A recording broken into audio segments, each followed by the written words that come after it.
Good morning. It's Wednesday, April 3rd. The war in the Middle East is now 180 days old. I'm Jonathan Schanzer, Senior Vice President for Research at Foundation for Defense of Democracies. Welcome back to the FDD Morning Brief. Well, it's turning into a slugfest in the Middle East, folks. In one corner in the blue and white trunks is the IDF. In the other corner in the black turban is the IRGC, the Iranian regime's Revolutionary Guards. The IRGC is armed and trained and funded all the terrorist groups firing at Israel these days, and the IDF is firing back across the region.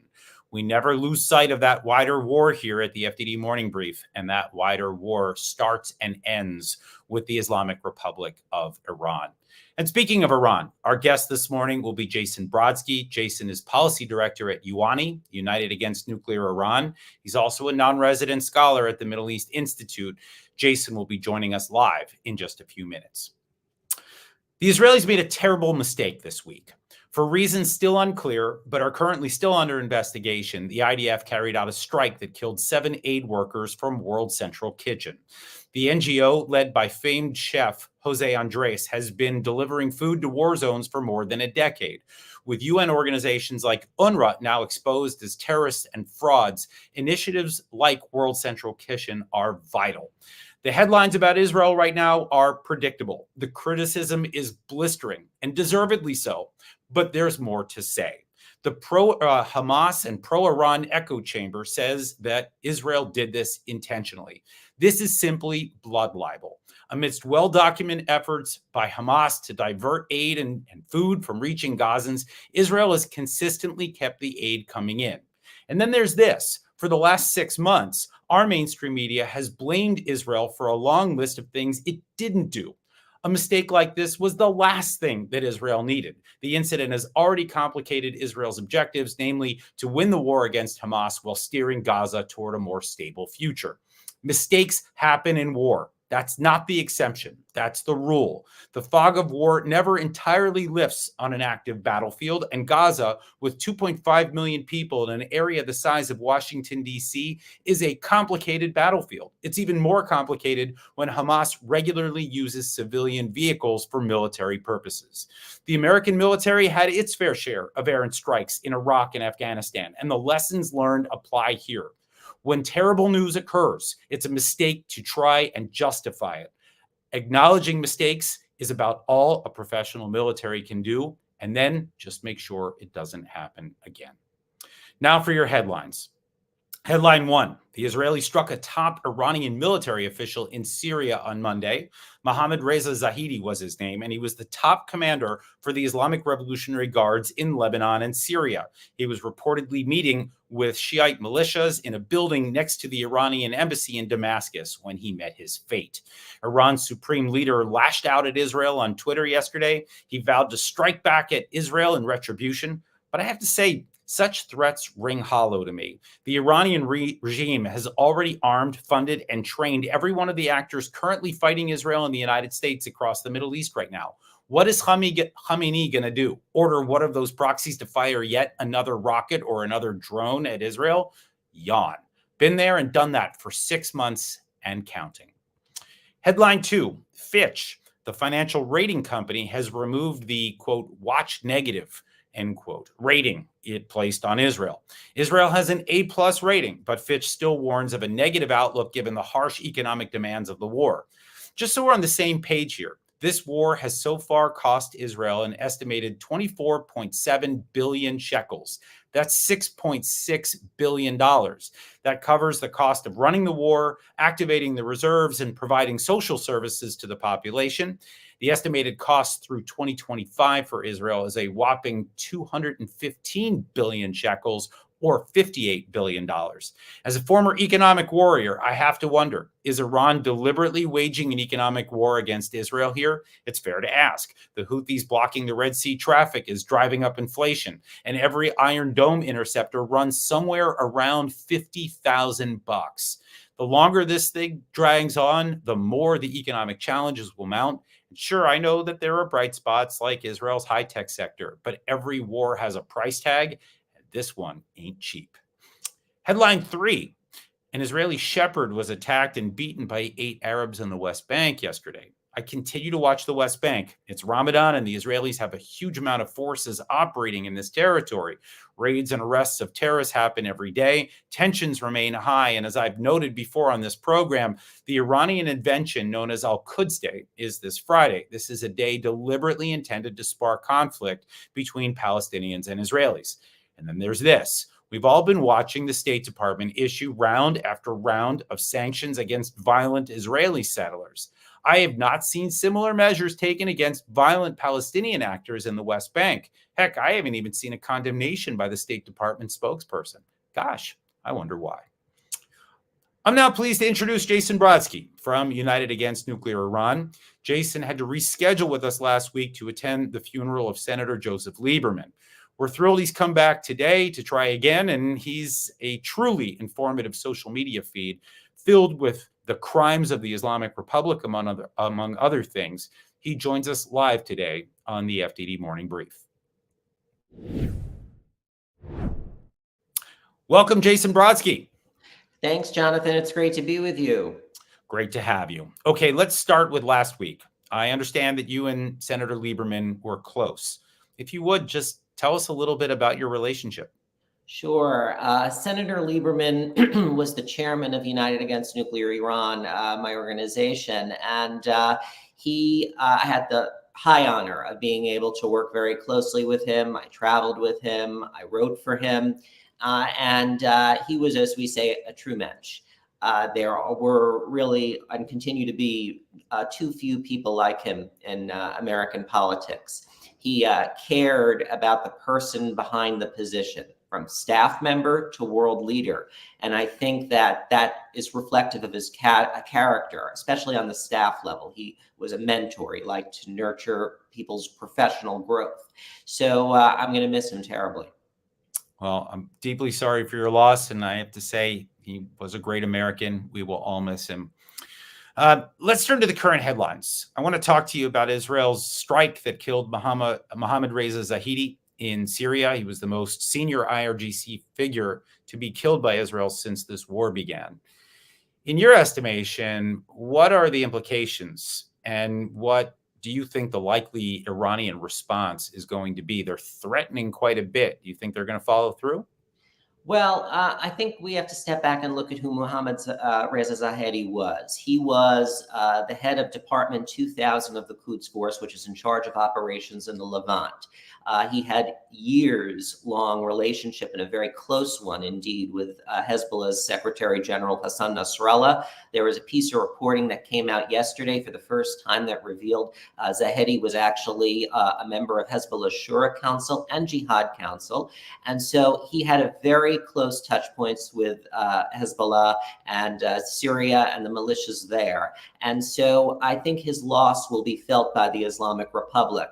He had a lot of standing, senior standing in the system. He wasn't just a regional Quds Force commander. He was also the former head of the IRGC's ground force and air force, and was the overall IRGC operations chief for a period of time.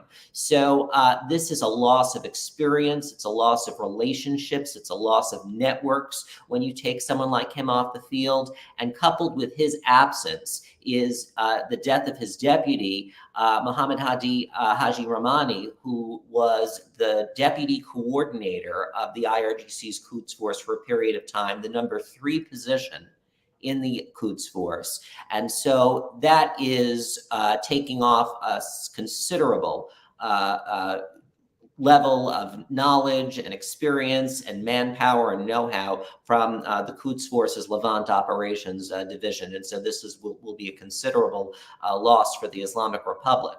How it will respond, I'm always reminded of something that Frank McKenzie, former head of U.S. Central Command, wrote. And he recently, and he quoted Lenin, and he said, when you probe with bayonets, when you find mush, you push, and when you find steel, you withdraw. And he said that is how Iran really operates in the region. And so I think that, and this is a part of a history of when Iran is hit directly, it tends to, it'll retaliate, but it'll manage the escalation, and its bark is often worse than its bite. And so we've seen this over a period of successive operations that Israel and also the United States have undertaken. In 1998, the Operation Praying Mantis, which took out half of the Islamic Republic's Navy, it contributed to the end of the Iran-Iraq War, and maritime provocations stopped. So this is part of a long trend line in that direction. Got to say, Operation Praying Mantis sounds pretty good right now in light of what's going on in the Red Sea. Yep. But I do tend to agree. And by the way, just terrific granular stuff about some of these figures that were taken out. So thank you. We've talked a lot on this program about the Iranian proxy strategy, what we call the Ring of Fire, and the mayhem that the Islamic Republic has sparked across the Middle East. How do you assess, you watch this every day, this is your job. How do you assess the U.S. response to this direct assault on the American-led world order in the Middle East? Does the United States need to do more here to right the ship? It looks like we're losing. Would you agree? I think you have to look at Iranian strategy as a continuum over years, over decades. They don't just deal in 4-year or 8-year increments. They invest over decades in their proxy and partner network, which is called the axis of resistance. They have nurtured these relationships. Now, there are different levels of and degrees of relationships within that axis of resistance and network, but nevertheless, they maintain considerable influence and control, especially over the IRGC manufactured militias. And those are the ones that were responsible for the deaths of American soldiers in Jordan. And those and the Houthis, let's not forget, the IRGC has a commander, Abdul Reza Shalai, who's on the ground in Yemen directing these attacks at commercial shipping in the Red Sea.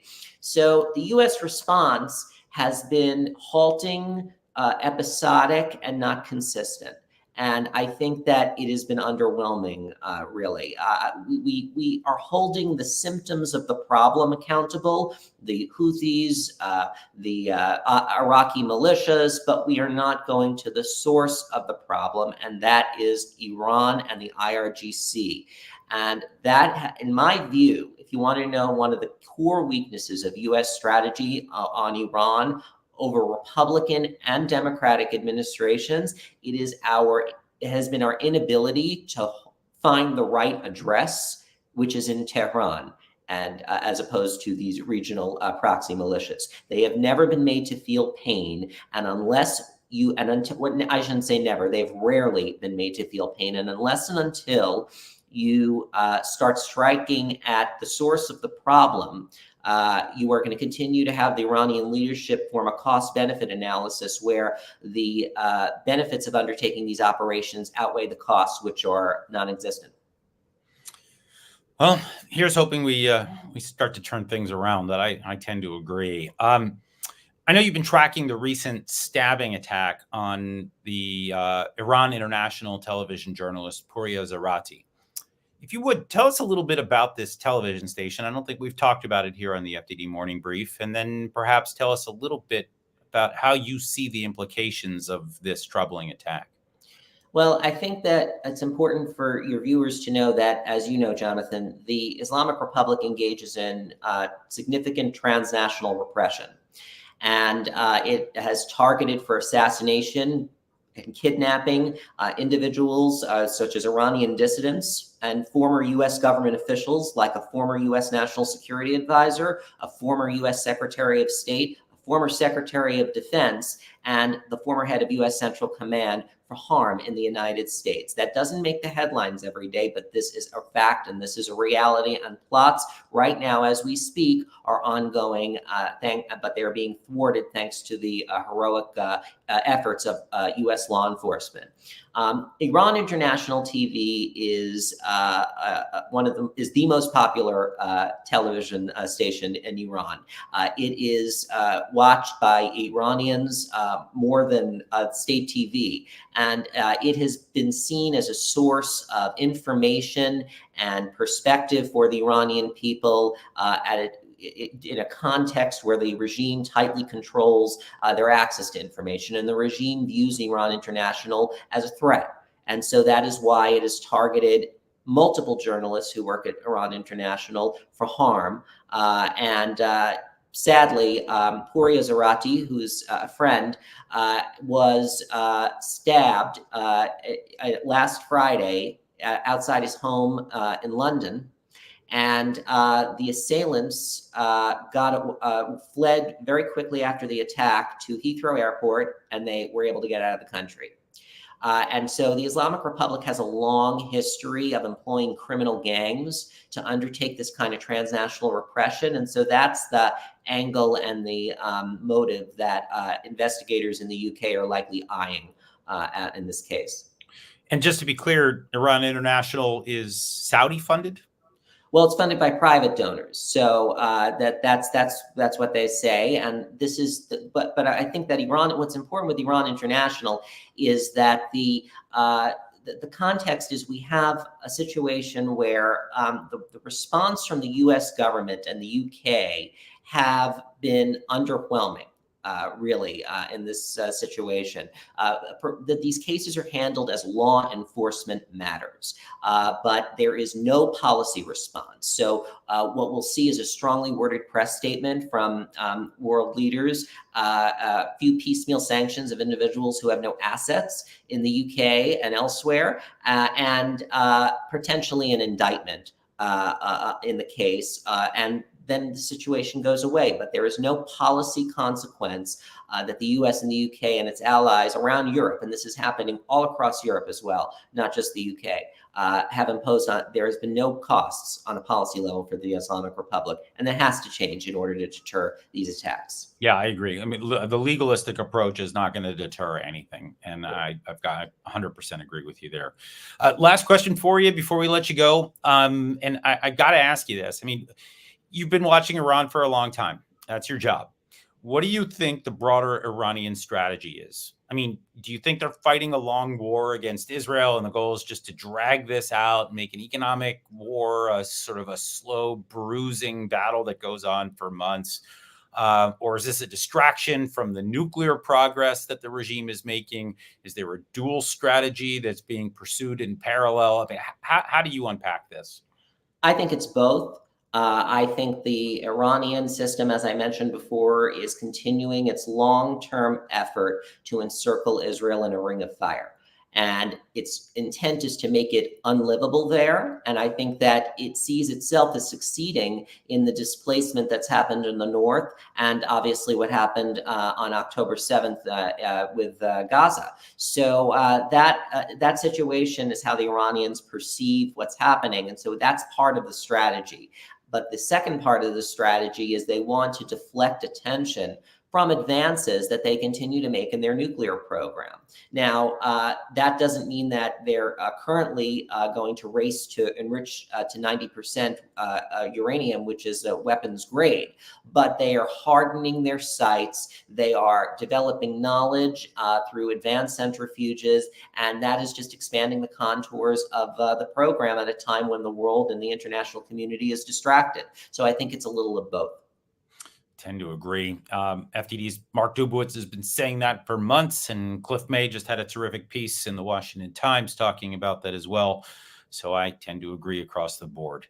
All right, Jason Brodsky, thank you for joining us today on the FDD Morning Brief. Very much appreciate you coming live with us today. Great to be with you. Thanks, Jonathan. Okay, here's what FDD has on tap for you today. FDD Senior Analyst on Emerging Threats, Max Lesser, has a new co-authored memo with new forensic details about an ongoing multi-year influence operation that promotes Chinese interests on Facebook. The newly discovered operation includes over 450 pages and user profiles. This is a coordinated effort to promote anti-American and anti-Western narratives. This memo, written by Max, lays out a series of policy recommendations for the government and private sector that really need to be implemented as we head into peak election season. This memo, by the way, was written up in the New York Times and covered by Rachel Maddow. Experts from FDD's Iran program, Saeed Ghassaminejad and Behnam Bentaleblu, have analyzed the recent elections in Iran, and they've pinpointed the key players to watch in the contest in the context for succession following Supreme Leader Ali Khamenei. They note that recently elected Assembly of Experts will be vital in managing the transition, and like all things in the theocratic regime, this process is tightly controlled. And finally, FDD will be hosting a virtual event today to examine the recent local elections in Turkey. Sunday's vote was a rare bit of good news in the Middle East. I don't smile much. This one made me smile. President Recep Tayyip Erdogan's allies got shellacked across the entire country. So what does this mean, you ask? My colleague and recent FDD Morning Brief guest, Sinan Jidi, will be sitting down with leading political scientists, economists, and historians to discuss. So tune in today at 11 a.m. on FDD's website or watch it streaming live on X. That's a wrap for today, folks. Read our expert analysis on our website, fdd.org. Read our quick takes on X at FDD and support our work with a tax-deductible donation at fdd.org/invest. Tune in Friday for another episode of the FDD Morning Brief. I'll be joined by Roee Case, the very talented Arab affairs correspondent for Israel's Kan 11 News. I'm a big fan of this guy, and he'll be coming to us just in time for Al-Quds Day. See you then. I'm Jonathan Schanzer, signing off for FDD.